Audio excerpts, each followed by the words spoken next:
The Andromeda Strain by Michael Crichton. Copyrighted by Census 1969. Copyright by Michael Crichton 1988.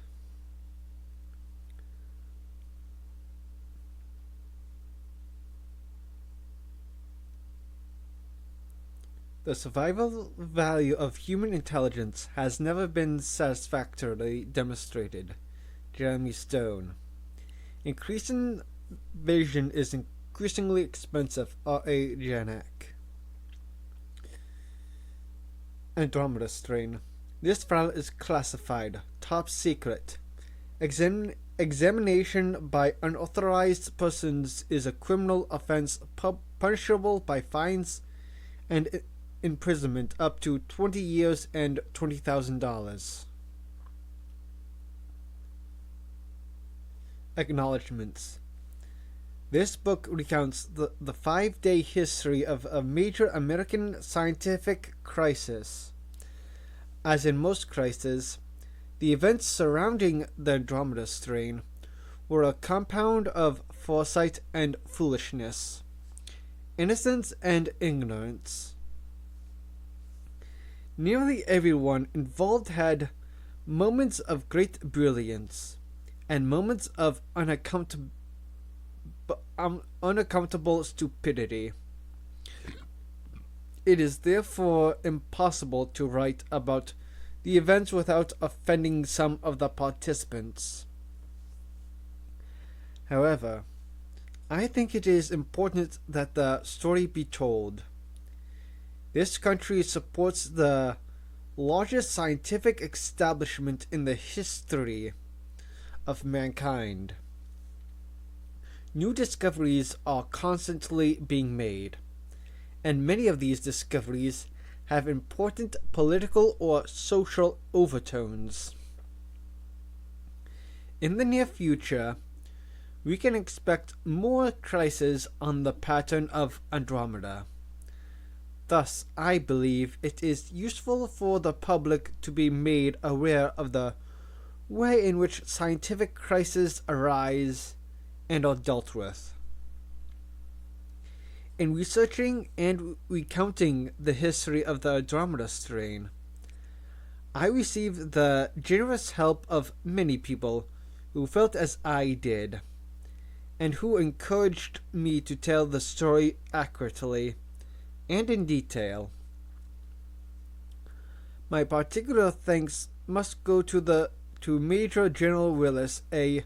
Haverford, United States Army, Lieutenant Everett J. Sloan, United States Navy, retired, Captain L. S. Waterhouse, United States Air Force, Vandenberg Special Projects Division, Colonel Henley Jackson, and Colonel Stanley Frederick, both of Wright-Patterson's, and Murray Charles of the Pentagon Press Division,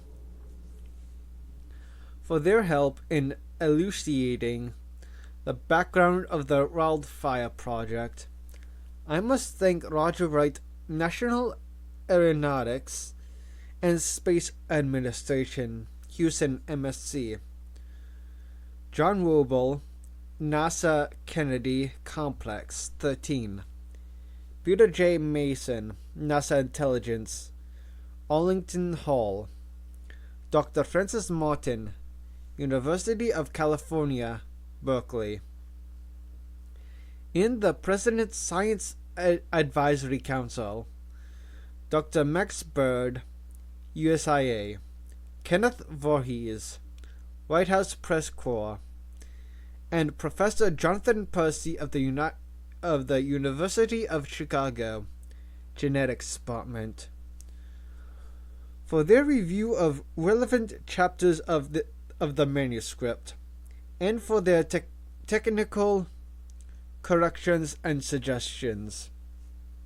I wish to thank Christian P. Lewis, Goddard Space Flight Center, Herbert Stanch, AVCO Inc., James P. Baker, Jet Propulsion's Laboratory, Carlos N. Santos, California Institute of Technology. Dr. Brainstack, University of Michigan. Edgar Blalock, Hudson Institute. Professor Linus K. Gilling. The RAND Corporation. Dr. Eldridge Benson, National Institutes of Health. Lastly, I wish to thank the participants in the Wildfire Project and the investigation of the so-called Andromeda strain. All agreed to see me, and with many, my interviews lasted over a period of days. Furthermore, I was able to draw upon the transcripts of their debriefing, which are stored in Arlington Hall, Substation 7, and which amounted to more than 15,000 pages of typewritten manuscript.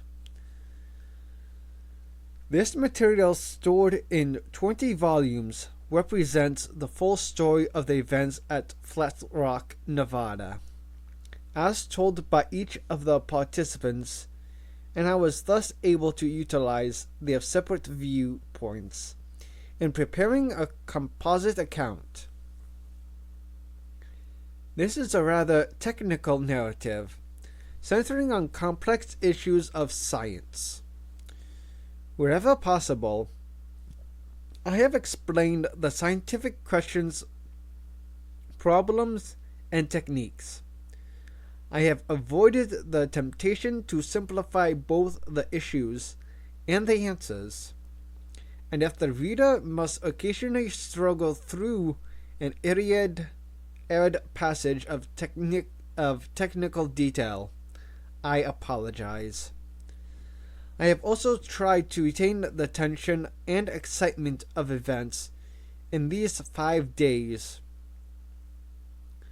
for there is an inherent drama in the story of Andromeda, and if it is a chronicle of stupid, deadly blunders, it is also a chronicle of heroism and intelligence. MC, Cambridge, Massachusetts, January 1969. Day 1. Contact. 1. The Country of Lost Borders. A man with binoculars. That is how it began, with a man standing by the side of the road on a crest overlooking a small Arizona town on a winter night. Lieutenant Roger Shawn must have found the binoculars difficult. The metal would be cold, and he would be clumsy in his fur parka and heavy gloves. His breath, hissing out into the moonlit air, would have fogged the lenses.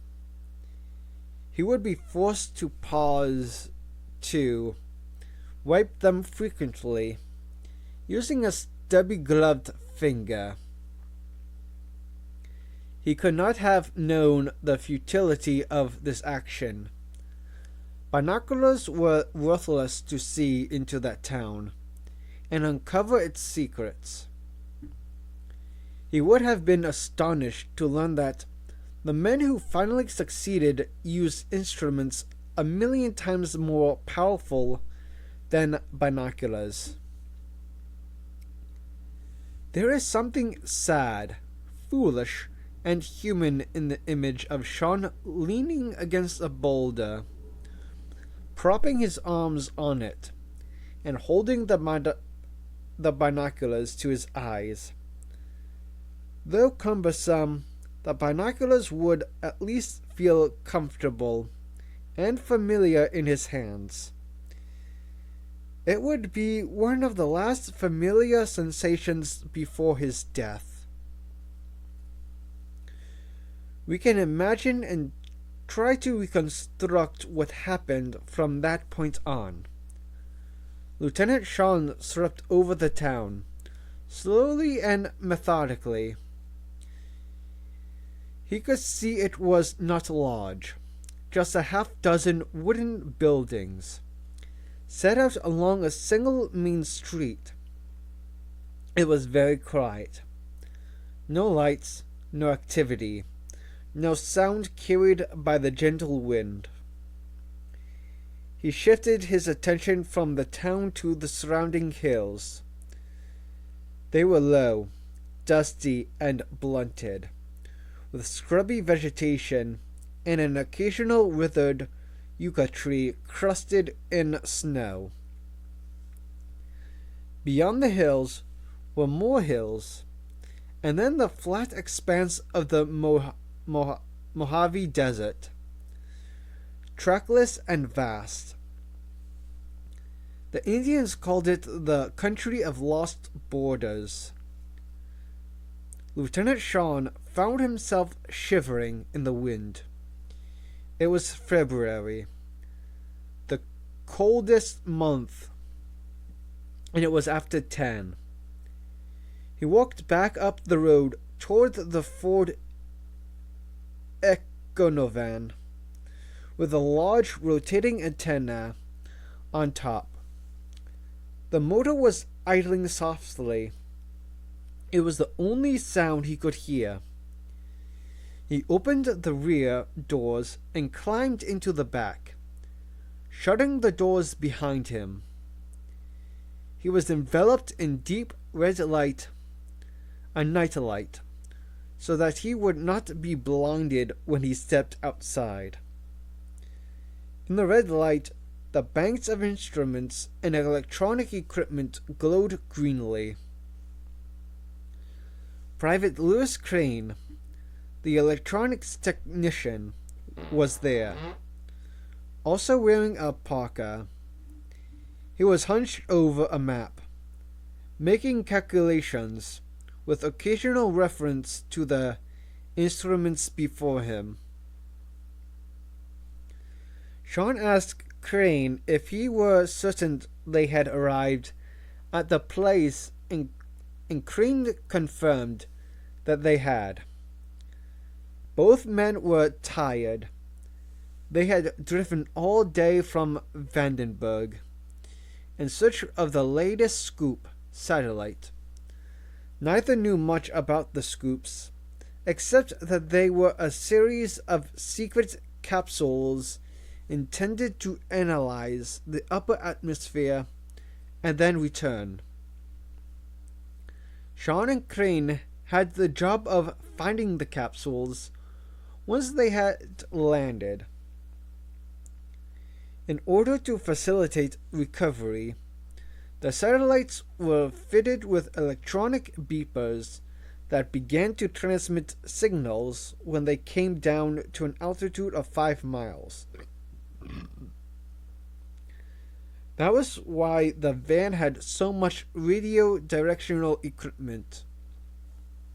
In essence, it was performing its own triangulations.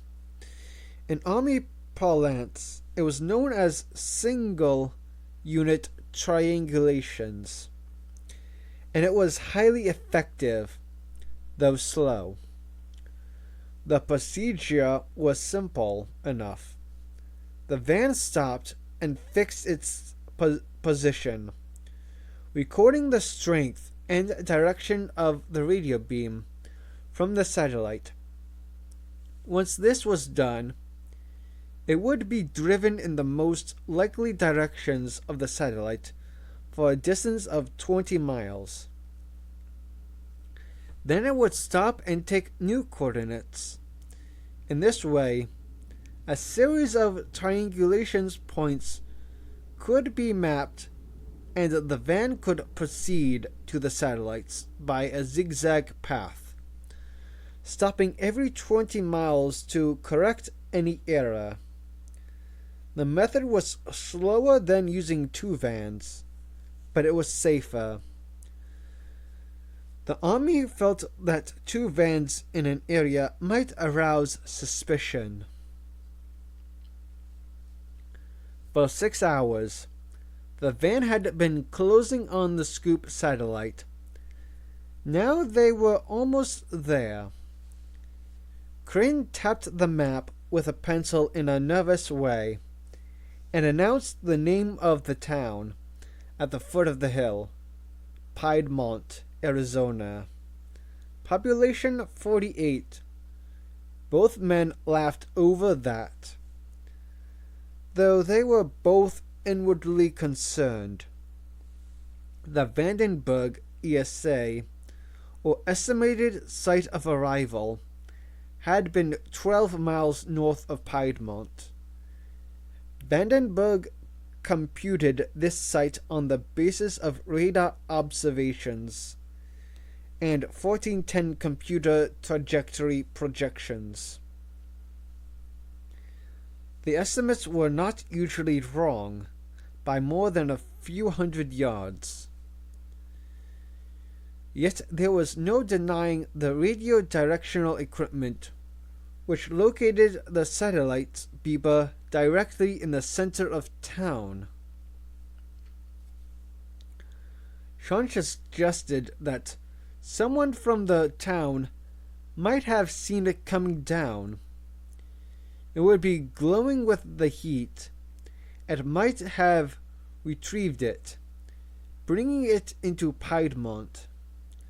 This was reasonable, except that a native of Piedmont who happened upon an American satellite fresh from space would have told someone: reporters, police, NASA, the Army, someone. But they had heard nothing. Sean climbed back down from the van, with Crane scrambling after him, shivering as the cold air struck him. Together, the two men looked out over the town. It was peaceful, but completely dark. Sean noticed that the gas station and the motel booth both had their lights doused. Yet they represented the only gas station and motel for miles. And then Sean noticed the birds. In the light of the full moon, he could see them, big birds, gliding in slow circles over the buildings, passing like black shadows across the face of the moon. He wondered why he hadn't noticed them before, and asked Crane what he made of them. Crane said he didn't make anything of them. As a joke, he added, "Maybe they're buzzards." "That's what they look like, all right," Sean said. Crane laughed nervously, his breath hissing out into the night. "But why should there be buzzards here? They only come when something is dead." Sean lit a cigarette, cupping his hands around the lighter, protecting the flame from the wind. He said nothing, but looked down at the buildings, the outline of the little town. Then he scanned the town once more with binoculars, but saw no signs of life or movement.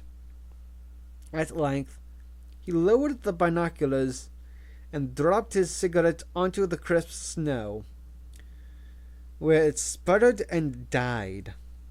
He turned to Crane and said, "We'd better go down and have a look." 2. Vandenberg.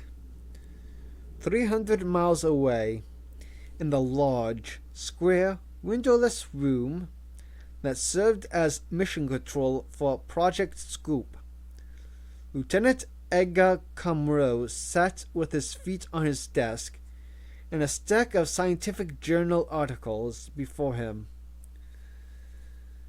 Comroe was serving as control officer for the night. It was a duty he failed once a month, directing the evening operations of the skeleton crew of 12. Tonight, the crew was monitoring the progress and reports of the van, coded Caper 1, now making its way across the Arizona desert. Camro disliked this job. The room was gray and lighted with fluorescent lights. The tone was sparsely utilitarian, and Camro found it unpleasant. He never came to mission control except during a launch, when the atmosphere was different. Then the room was filled with busy technicians, each at work on a single complex task, each tense with the peculiar cold anticipation that precedes any spacecraft launch. But nights were dull. Nothing ever happened at night. Camro took advantage of the time and used it to catch up on reading. By profession, he was a cardiovascular psychologist with special interest in stresses induced at high G accelerations. Tonight, Camro was reviewing a journal article titled Stoichiometrics of Oxygen Carrying Capacities and Diffusion Gradients, with increased arterial gas tensions. He found it slow reading and only moderately interesting. Thus he was willing to be interrupted when the overhead loudspeaker, which carried the voice transmissions from the van of Sean and Crane, clicked on. Sean said, "This is Caper 1 to Vandal Deca. Caper 1 to Vandal Deca. Are you reading? Over." Camro, feeling amused, replied that he was indeed reading. "We are about to enter the town of Piedmont and recover the satellite." "Very good, Caper 1.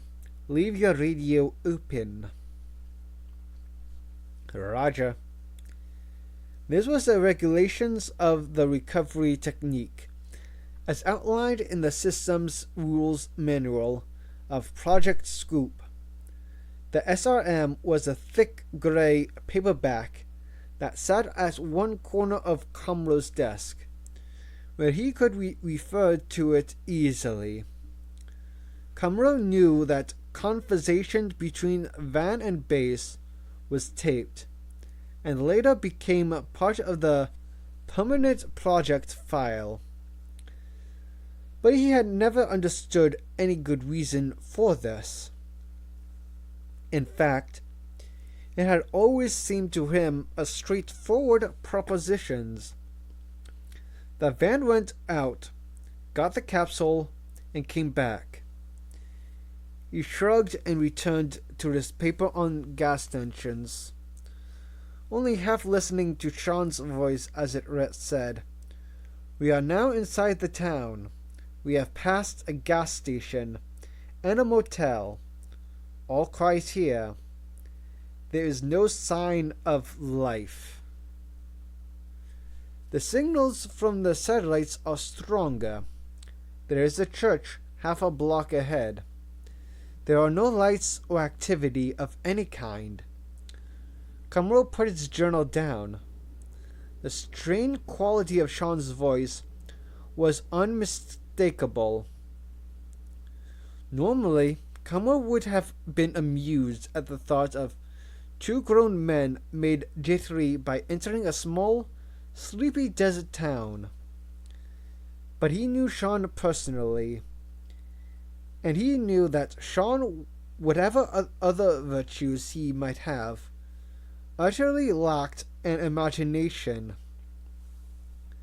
Sean could fall asleep in a horror movie. He was that kind of man. Camro began to listen. Over the crackling static, he heard the rumbling of the van engine. and he heard the two men in the van talking quietly. Sean, pretty quiet around here. Crane, yes, sir. There was a pause. Crane, sir. Sean, yes.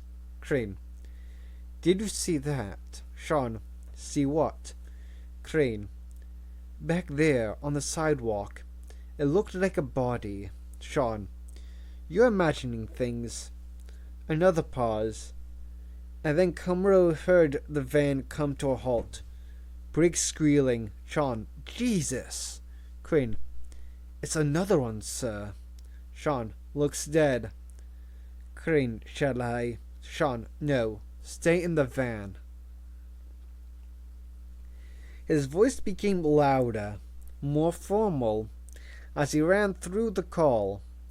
This is Cable 1 to Vandeldika. Over. Camo picked up the microphone. Reading you. What happened? Sean, his voice tight, said, Sir, we see bodies. Lots of them. They appear to be dead. Are you certain, Cable 1? For Christ's sake, Sean said. Of course we are certain. Camrose said mildly, Proceed to the capsule, Keeper 1. As he did so, he looked around the room. The 12 other men in their skeleton crew were staring at him, their eyes blank, unseeing. They were listening to the transmission. The van rumbled to life again. Camrose swung his feet off the desk and punched the red security button on his console. That button automatically isolated the mission control room. No one would be allowed in or out without Camrose's permission. Then he picked up the telephone and said, Get me Major Manchek, Manchek. This is a stat call. I'll hold. Manchek was the chief duty officer for the month. The man directly responsible for all scoop activities during February. While he waited, he cradled the phone in his shoulder and lit a cigarette. Over the loudspeaker, Sean could be heard to say, Do they look dead to you, Crane? Crane, yes, sir. Kind of peaceful, but dead. Sean, somehow they don't really look dead. There's something missing, something funny. But they are all over. Must be dozens of them. Crane, like they dropped in their tracks, stumbled, and fallen down dead. Sean, all over the streets, on the sidewalks. Another silence, then Crane, Sir. Sean, Jesus. Crane, you see him. The man in the right robe, walking across the street. Sean, I see him. Crane, he's just stepping over them like... Sean, he's coming toward us. Crane, Sir, look. I think we should get out of here. If you don't mind my... The next sound was a high-pitched scream and a crunching noise. Transmissions ended at this point, and Vandenberg Scoop Mission Control was not able to raise the two men again. 3. Crisis. Gladstone, upon hearing of the death of Chinese Gordon in Egypt, was reported to have muttered irritably that his general might have chosen a more propitious time to die. Gordon's death threw the Gladstone government into turmoil and crisis. and age suggested that the circumstances were unique and unpredictable, to which Gladstone crossly answered, "All crises are the same." He meant political crisis, of course. There was no scientific crisis in 1885, and indeed none for nearly 40 years afterward. Since then, there have been 8 of major importance. 2 have received wide publicity.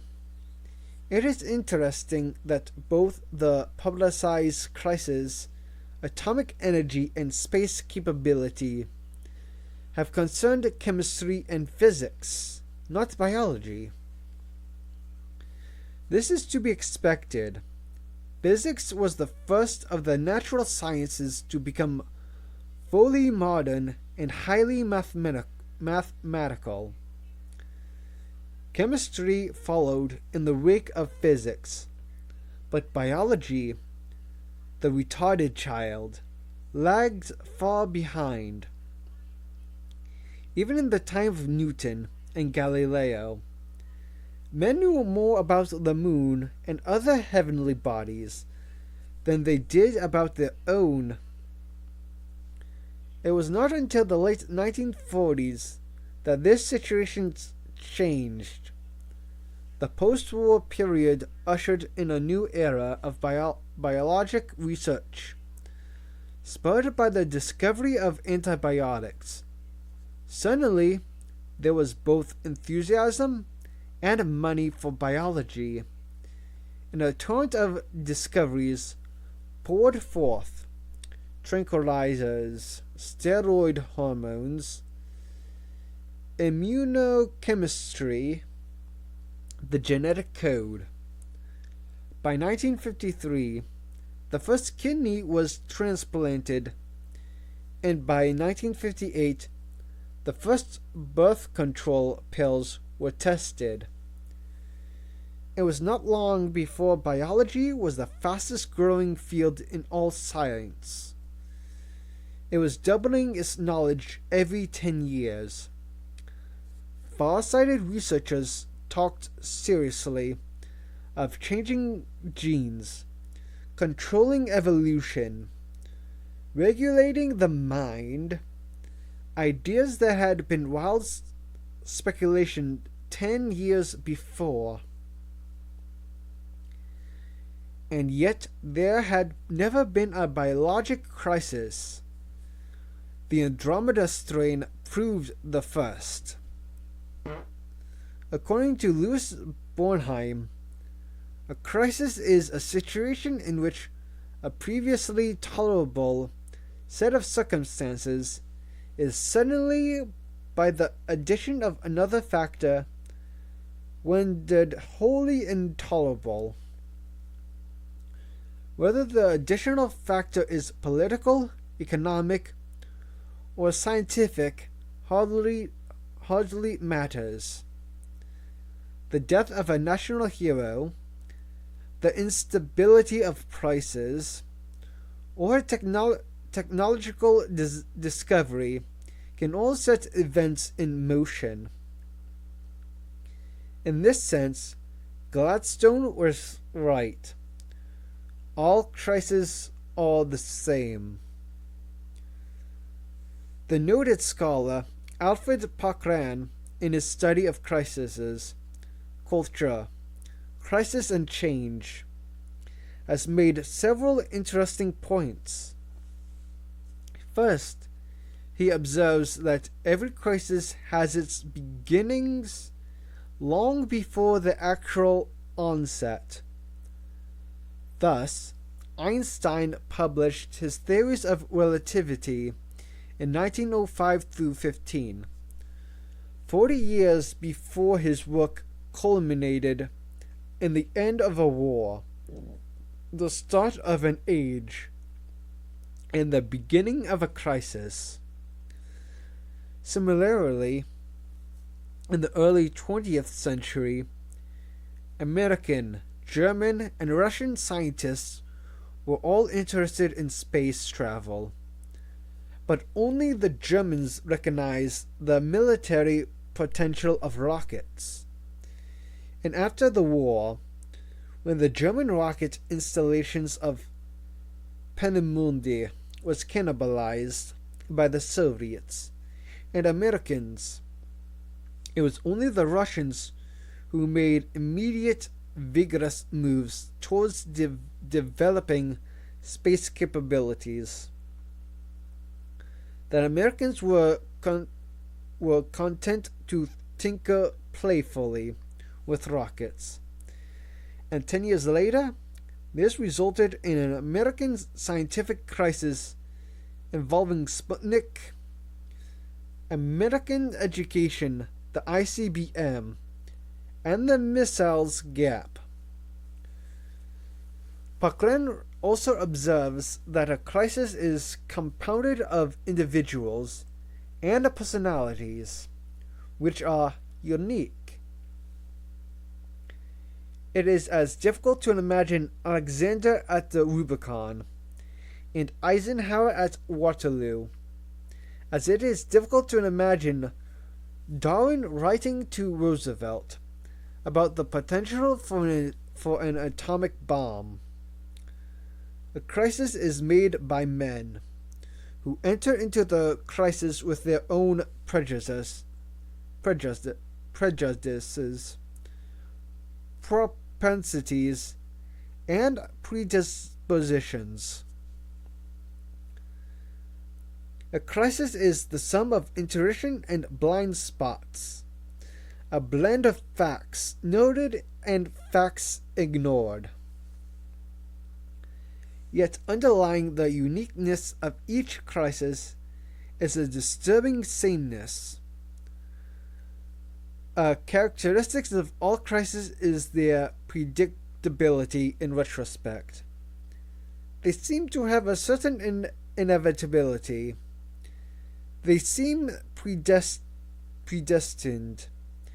This is not true of all crises, but it is true of sufficiently many to make the most hardened historian cynical and misanthropic.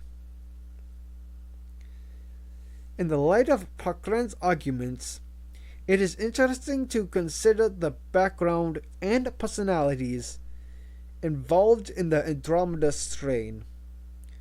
At the time of Andromeda, there had never been a crisis of biological science, and the first Americans faced with the facts were not disposed to think in terms of one. Shawn and Crane were capable, but not thoughtful men, and Edgar Comro, the night officer at Vandenberg, though a scientist, was not prepared to consider anything beyond the immediate irritation of a quiet evening ruined by an inexplicable problem. According to protocol, Comro called his superior officer, Major Arthur Manchak, and here the story takes a different turn, for Manchak was both prepared and disposed to consider a crisis of the most major proportions. But he was not prepared to acknowledge it.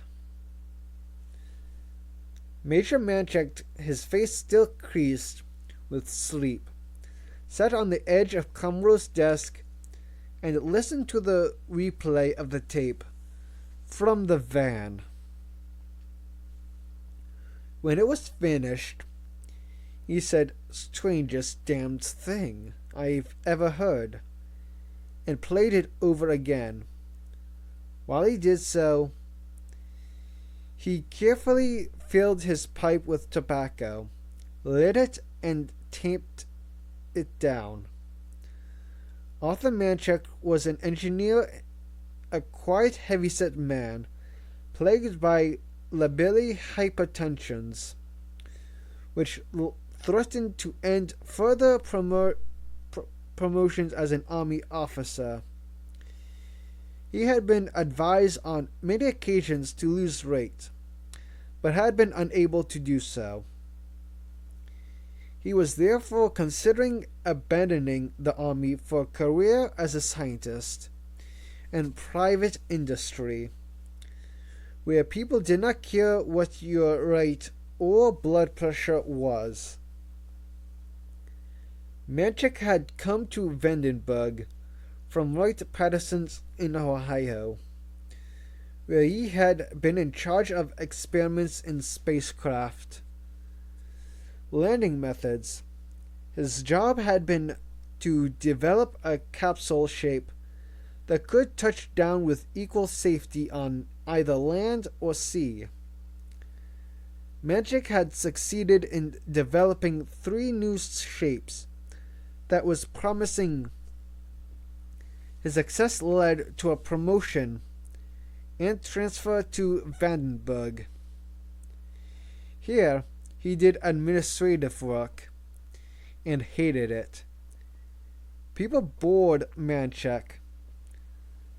The mechanics of manipulation and the vagaries of subordinate personality held no fascination for him.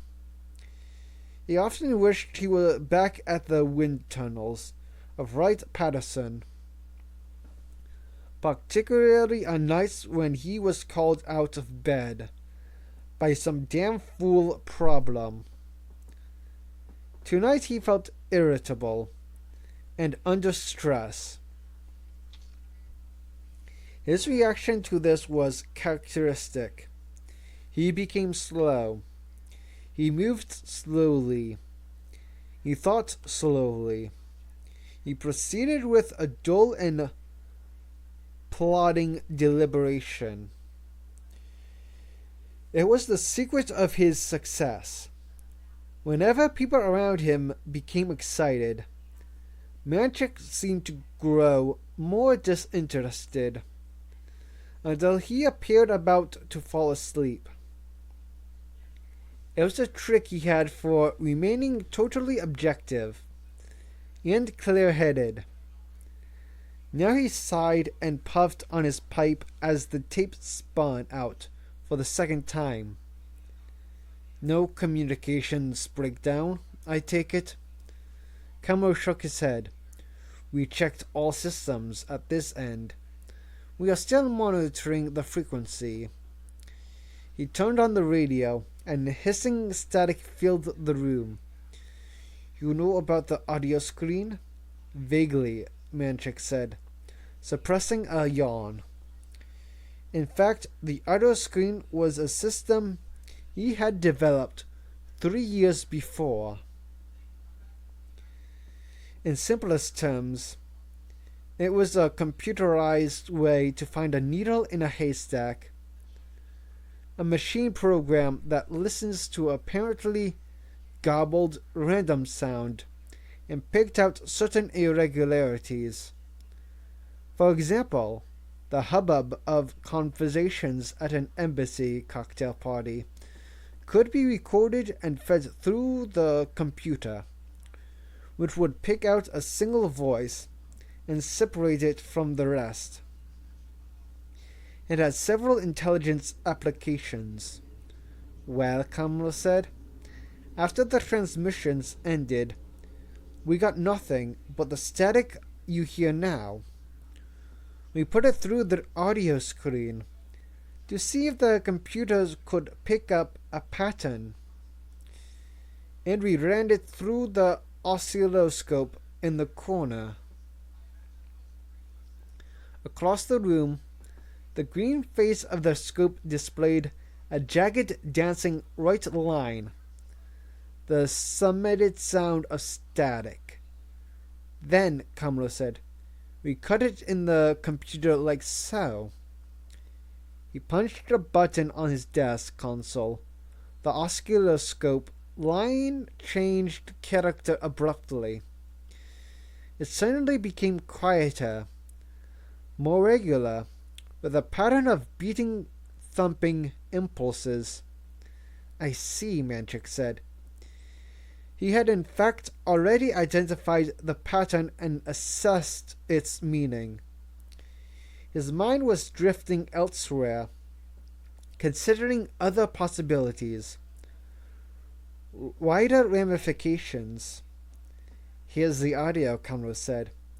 He pressed another button, and the audio version of the signal filled the room. It was a steady, mechanical grinding, with a repetitive metallic click. Manchik nodded, and answered with a knock. "Yes, sir. We believe the van radio is still broadcasting, and that the engine is still running. That's what we are hearing now, with the static screened away." "All right," Manchik said. His pipe went out. He sucked on it for a moment, then lit it again, removed it from his mouth, and plucked a bit of tobacco from his tongue. "We need evidence," he said, almost to himself. He was considering categories of evidence and possible findings, contingencies. "Evidence of what?" Conroe said. Manchik ignored the question. "Have we got a scavenger on the base?" "I'm not sure, sir. If we don't, we can get one from Edwards." "Then do it." Manchik stood up. He had made his decision, and now he felt tired again. An evening of telephone calls faced him. An evening of irritable operators, and bad connections, and puzzled voices at the other end. "We'll want a flyby over that town," he said, "and a complete scan.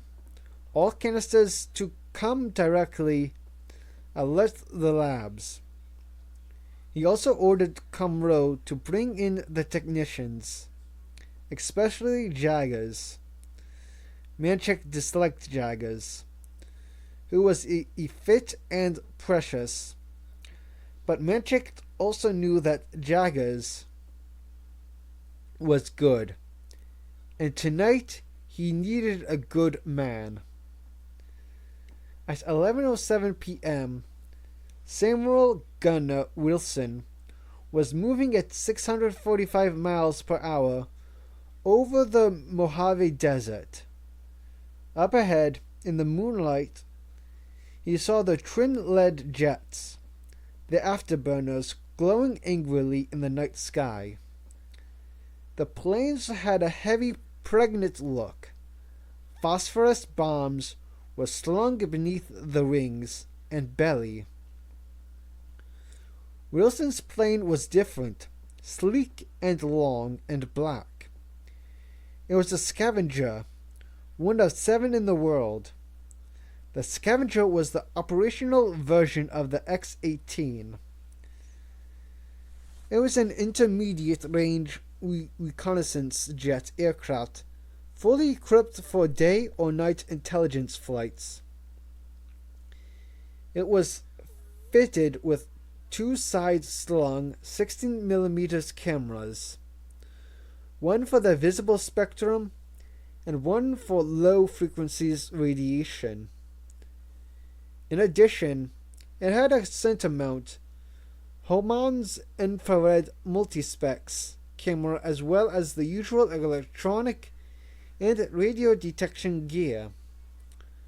All films and plates were, of course, processed automatically in the air, and were ready for viewing as soon as the aircraft returned to base.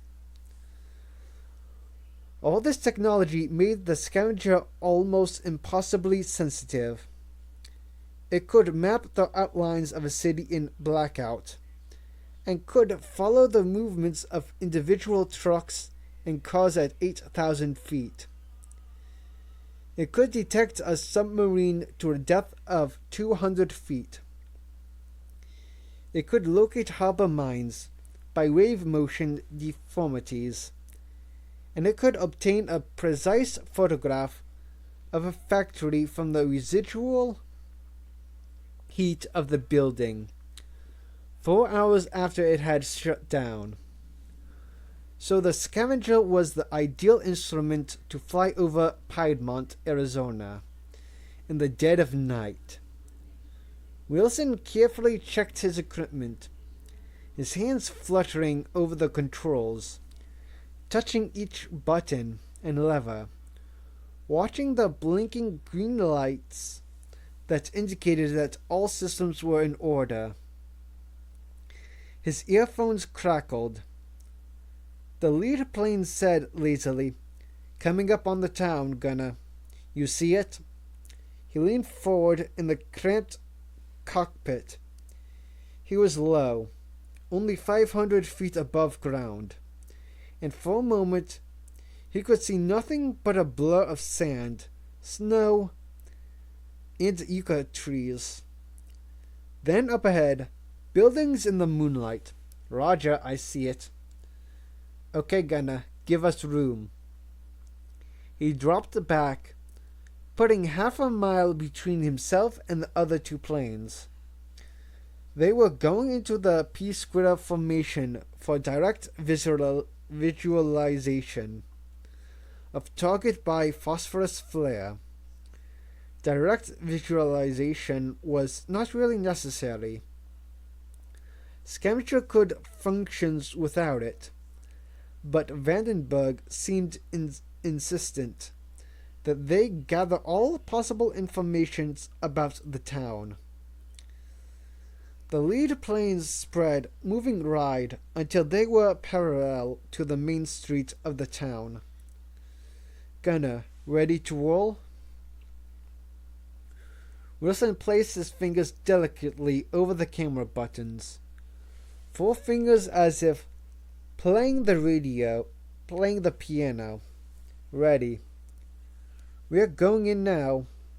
The 2 planes swooped low, dipping gracefully toward the town. They were now very wide and seemingly inches above the ground, as they began to release the bombs. As each struck the ground, a blazing red-hot sphere went up, bathing the town in an unearthly glaring light, and reflecting off the metal underbellies of the planes. The jets climbed their run finished, but Gunner did not see them.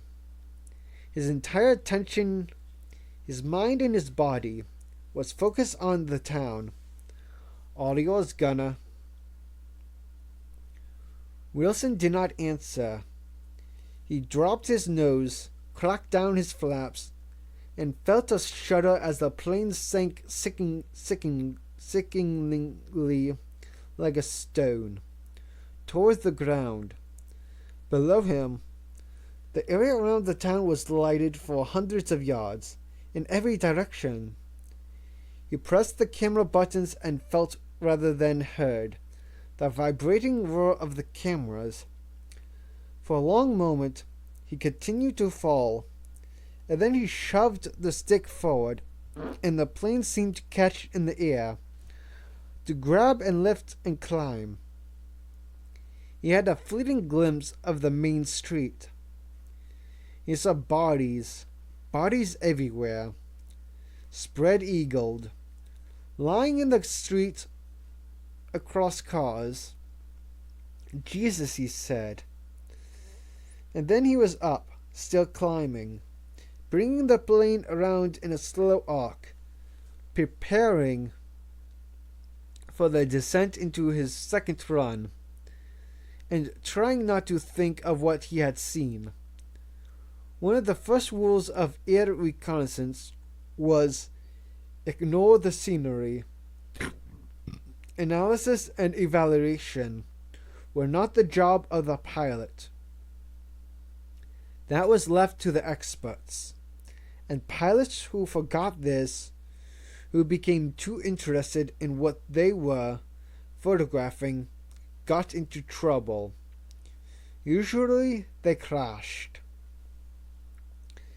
As the plane came down into a flat second run, he tried not to look at the ground, but he did, and again saw the bodies. The phosphorus flares were burning low.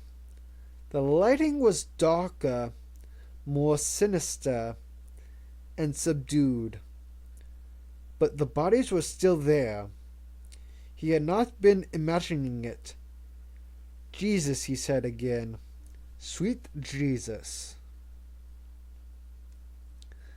The sign on the door said Data Process Epsilon, and underneath in red lettering, admission by clearance card only. Inside was a comfortable sort of briefing room. Screen on one wall, a dozen steel tubing and leather chairs facing it, and a projector in the back. When Manchek and Camro entered the room, Jaggers was already waiting for them, standing at the front of the room, by the screen. Jaggers was a short man with a springy step and an eager, rather hopeful face. Though not well liked on the base, he was nonetheless the acknowledged master of reconnaissance, interpretation. He has the sort of mind that delighted in small and puzzling details, and was well suited to his job. Jaggers rubbed his hands as Manchek and Camro sat down. Well then, he said, might as well get right to it. I think we have something to interest you tonight. He nodded to the projectionist in the back. First picture. The room lights darkened. There was a mechanical click, and the screen lighted to show an aerial view of a small desert town. This is an unusual shot, Jaggers said. From our files. Taken 2 months ago from Janos 12, our recon satellite. Orbiting at an altitude of 187 miles, as you know. The technical quality here is quite good. Can't read the license plates on the cars yet, but we're working on it, perhaps by next year. Manchek shifted in his chair, but said nothing. You can see the town here, Jaggers said. Piedmont, Arizona. Population's 48, and not much to look at. Even from 187 miles. Here's the general store, the gas station. Notice how clearly you can read Gulf. And the post office, the motel. Everything. Everything else you see is private residences. Church over here. Well, next picture. Another click. This was dark, with a reddish tint, and was clearly an overview of the town, and right in dark red. The outlines of the buildings were very dark. We begin here with the scavenger IR plates. These are infrared films, as you know, which produce a picture on the basis of heat instead of light. Anything warm appears right on the picture. Anything cold is black. Now then, you can see here that the buildings are dark. They are colder than the ground. As night comes on, the buildings give up their heat more rapidly. What are those white spots? Camro said. There were 40 or 50 white areas on the film. Those, Jaggers said, are bodies. Some inside houses. Some in the street. By count, they number 50. In the case of some of them, such as this one here, you can make out the 4 limbs and head clearly. This body is lying flat in the street. He lit a cigarette and pointed to a right rectangle. As nearly as we can tell, this is an automobile. Notice it got a bright right spot at one end. This means the motor is still running, still generating heat. The van, Kumro said. Manchek nodded. The question now arises, Jagus said. Are all these people dead? We cannot be certain about that. The bodies appear to be of different temperatures. 47 are rather cold, indicating death some time ago. 3 are warmer. 2 of those are in this car here. Aramen, Kumro said. And the third? The third is rather puzzling. You see him here, apparently standing or lying curled in the street. Observe that he is quite right, and therefore quite warm. Our temperature scans indicate that he is about 95 degrees, which is a little on the cool side, but probably attributable to peripheral vasoconstrictions in the night desert air. Drops his skin temperatures. Next slide. The third film flicked onto the screen. Manchek frowned at the spot. It moved exactly. This film was made on the second passage. The spot has moved approximately 20 yards. Next picture. A third film. Moved again. Yes, an additional 5 or 10 yards. So one person down there is alive. That, Jagus said, is the presumptive conclusion. Manchek cleared his throat. Does that mean it's what you think? Yes, sir. It is what we think. There's a man down there, walking among the corpses. Jagus shrugged and tapped the screen. It is difficult to account for the data in any other manner, and at that moment, a private entered the room with 3 circular metal canisters under his arm. Sir, we have films of the direct visualizations by P-Square. Run them, Manchek said. The film was threaded into a projector. A moment later, Lieutenant Wilson was ushered into the room. Jagus said, I haven't reviewed these films yet. Perhaps the pilot should narrate. Manchek nodded and looked at Wilson, who got up and walked to the front of the room, wiping his hands nervously on his pants. He stood alongside the screen and faced his audience. Beginning in a flat monotone, Sir, my flybys were made between 11:08 and 11:13 p.m. This evening, there were 2, a start from the east and a return from the rest, done at an average speed of 214 miles per hour, at a median altitude by corrected altimeter of 800 feet and an... Just a minute, son, Manchek said, raising his hand. This isn't a grilling. Just tell it naturally. Wilson nodded and swallowed. The room lights went down, and the projector whirred to life. The screen showed the town bathed in glaring white light as the plane came down over it. This is my first pass, Wilson said. East to west, at 11:08.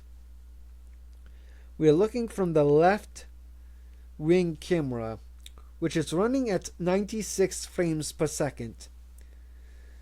As you can see, my altitude is falling rapidly. Straight ahead is the main street of the target. He stopped. The bodies were clearly visible, and the van stopped in the street, its rooftop antenna still turning slow revolutions. As the plane continued its run, approaching the van, they could see the drivers collapsed over the steering wheel.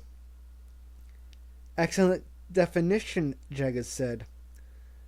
"That fine-grained film really gives resolution when you need." "Wilson," Menchik said, "was telling us about his run." "Yes, sir," Wilson said, clearing his throat. He stared at the screen. "At this time, I am right over target, where I observed the casualties you see here. My estimate at that time was 75, sir." His voice was quite intense. There was a break in the film, some numbers, and the image came on again. "Now I am coming back for my second run," Wilson said. "The flares are already burning low, but you can see—" "Stop the film," Menchik said. The projectionist froze the film at a single frame. It showed the long straight main street of the town, and the bodies. "Go back." The film was run backward, the jet seeming to pull away from the street. "There. Stop it now." The frame was frozen. Menchik got up and walked close to the screen, peering off to one side. "Look at this," he said, pointing to a figure. It was the man in knee-length white robes, standing and looking up at the plane. He was an old man, with a withered face. His eyes were wide. "What do you make of this?" Menchik said to Jaggers. Jaggers moved close. He frowned, went forward a bit. The film advanced. They could clearly see the man turn his head, roll his eyes, following the plane as it passed over him. "Now backwards," Jaggers said. The film was run back. Jaggers smiled bleakly. "The man looks alive to me, sir." "Yes," Menchik said crisply, "he certainly does." And with that he walked out of the room. As he left, he paused and announced that he was declaring a state of emergency, that everyone on the base was confined to quarters until further notice, that there would be no outside calls or communications, and that what they had seen in this room was confidential. Outside in the hallway, he headed for Mission Control. Camro followed him.